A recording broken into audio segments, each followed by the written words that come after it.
467, 468, 471, and 34 of IPC, along with other court shifted. Okay, in fact, it's a civil dispute. Now 420, 467, 468, and 471, read with 34 of IPC. Last date की case diary case diary आ गई sir, fingerprint expert की report अभी मिली उसी को तो challenge किया गया। अब मुझे 2 मिनट परमिट करें सर, मैं फैक्ट सबमिट करता हूँ। What if the complainant is nobody else but the real uncle of the present applicant also? And the RTT बनाया नहीं आपने किसको से? Look, I'm not praying for question. What had happened in this case during the course of the trial? An application was submitted. This case was launched lordship before somewhere in 2012 and 13 lordship. And after a period of more than 11 years, an application was submitted at the time of adducing of evidence lordship. That application was under section 173 subclause 8, read with 45 of this evidence act. What had happened in this case? First, I will submit the facts. G. Application is annexure P1 sir. हुआ ये sir case में, case की जो genesis है कि चाचा ने report लिखाई भतीजे के खिलाफ कि उनके बिजनेस में डिस्प्यूट हुआ और बाद में सेटलमेंट हुआ कि जो भी खाता ऑपरेट होगा दोनों की परमिशन से होगा। बाकी भतीजे ने जो प्रेजेंट एप्लीकेंट है तो रिपोर्ट कहाँ है? कौन सी सर? यार तो पैसे नहीं किए उसमें सर क्या I am open to question नहीं कभी आपने जाने के लिए बट नटशेल में उसके एप्लीकेशन वो चाचा की रिपोर्ट ये थी कि हमारा सेटलमेंट हुआ था कि अकाउंट दोनों जॉइंट ऑपरेट करेंगे, पर परिवार भतीजे ने अपनी पत्नी को मेरी पत्नी बता के नया अकाउंट खोल लिया और उसके बाद 6 लाख रुपए के करीब का उसने धोखा दिया। Matter came before this honorable court. This honorable court treating the case because it's a family dispute, lying is level based for amicable settlement. However, that has not been succeeded. Now, during the course of the trial, handwriting expert report says कि ये जो signature है, ये इसकी applicant की wife से match नहीं हो रहा। This report is already received way back in 2013.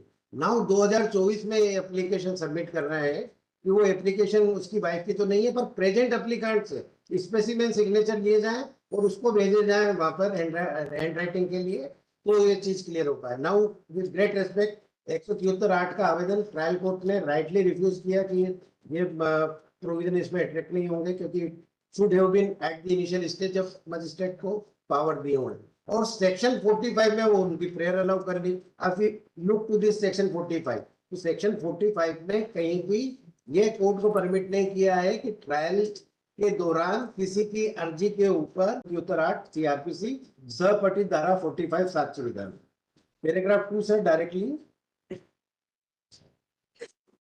Para 1 से देख ले सर। यह कि फरियादी द्वारा की गई रिपोर्ट के आधार पर अभियुक्तगण के विरुद्ध यह प्रकरण पंजीबद्ध हुआ है, जिसमें अभियुक्तगण द्वारा आपस में षड्यंत्र कर फरियादी की फर्म मेसर स्वास्तिक इंटरप्राइजेस का फर्जी बैंक खाता यूनाइटेड बैंक ऑफ इंडिया शाखा रतलाम में खोलकर लाखों रुपए की राशि हड़प कर ली गई है। अकाउंट खोलने के उद्देश्य से फर्म के भागीदार एवं फरियादी की पत्नी श्रीमती मंजुला जैन के फर्जी हस्ताक्षर किए गए हैं और इस कारण अकाउंट ओपनिंग फॉर्म पर अभियुक्तगण द्वारा फर्जी कार्रवाई करने के उद्देश्य से श्रीमती मंजुला जैन के स्थान पर श्रीमती प्रीति जैन का फोटो लगाकर अकाउंट को लगाया तथा धोखाधड़ी फरियादी के अतिरिक्त फर्म के अन्य भागीदार एवं बैंक से की गई। सर यह अभियोजन द्वारा उक्त धोखाधड़ी को स्पष्ट करने के उद्देश्य से श्रीमती प्रीति जैन के नमूना हस्ताक्षर एवं अन्य लिखित पत्र इत्यादि प्राप्त कर शासकीय हस्ताक्षर विशेषज्ञ से रिपोर्ट तलब की गई है, लेकिन उक्त रिपोर्ट में स्पष्ट रूप से हस्ताक्षर विशेषज्ञ द्वारा स्वीकृत हस्ताक्षर की प्रतिलिपि उपलब्ध न होने का तथ्य उल्लेखित करते हुए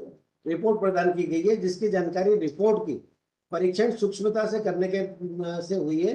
इस प्रकार जो रिपोर्ट रिकॉर्ड पर उपलब्ध है वो अपूर्ण है एवं कार्यवाही में अभियुक्त संदेह के हस्ताक्षरों की जांच नहीं की गई है, जबकि धोखाधड़ी दोनों अभियुक्तों द्वारा आपस में षड्यंत्र देखेंगे सर। यह कि प्रकरण में हस्ताक्षर विशेषज्ञ की जांच सेटअप करें तो पुराना केस देखने के लिए I will file the documents. कैसे कंपेयर करेंगे कि पुराना केस बेहतर है सर, 2 दिन बाद की कोई पेशी लगा दो। I will file the FIR and the other documents. Sir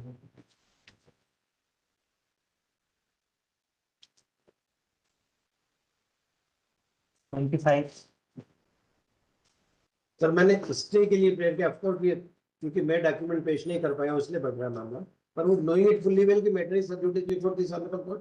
बाकी वो दो दिन की वो हैंड राइटिंग शुरू हुआ था उभय पक्ष। अब स्पेसिफिक डायरेक्शन कि संजय के सिग्नेचर लेके उसकी वो पेश किया जाए। मेरा निवेदन है कि उसको